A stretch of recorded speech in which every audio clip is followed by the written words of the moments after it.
We were to the point where we were going to the food bank, you know, the local food bank. They were helping with the kids' lunches. Well, from the food bank to a new home, we find out the secrets to saving to get out of debt. With the end of the payroll tax holiday, we're all seeing about 2% less in our paychecks. Target 11 consumer reporter Robin Taylor found out 5 things that you can do to save money. Robin? Well, Peggy and David, 7 years ago, the family you're about to meet was facing a mountain of debt. Their credit cards were maxed. They didn't even have enough money for food. But they found a way out, and the simple steps they took could help you too. When the recession hit, the Barons were struggling. Dan's salary was cut in half, and Jill was pregnant. 3 children, 1 income. We needed to change things. Our credit card debt was up to $17,000. That's when they discovered the Dave Ramsey plan.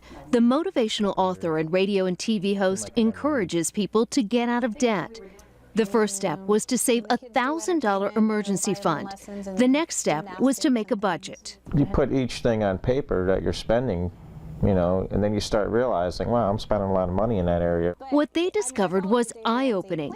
It wasn't the big-ticket items blowing their budget, it was the little ones, like all those trips through the drive-thru. I would just start using the debit card, and you kind of lose track on what you're using a debit card on, how much you're spending. They started setting aside cash in envelopes, one for groceries, another for gas, putting a serious limit on what they could spend.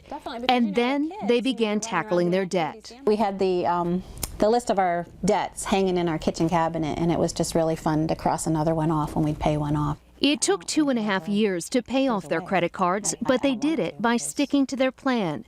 Financial experts recommend tracking your spending with a free service like Mint.com. Take a look at those day-to-day expenses first of all, and then also those monthly expenses, and see what you can do to pare those things back. Once the little things are under control, you can focus on the big ones, like paying down your mortgage. By splitting your payments in 2, you can do it sooner. And you could actually cut a couple years off your loan simply by paying twice in that same month.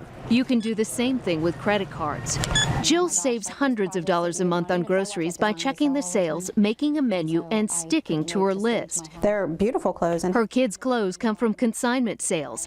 And Dan earns extra money picking up odd jobs as a mechanic. For me, the biggest lesson would be to live within your means. Once they paid off their debt, the Barons saved that extra money to invest in their family. They moved from a 3-bedroom to a 5-bedroom home. Dan bought a new pickup truck, and they now have a $10,000 emergency fund. Now, you know, any extra money, I feel like we're rich. Their credit rating also went from fair to excellent. I asked what was the hardest part, and they said it was really just getting started. Once they had a plan, it was a lot easier.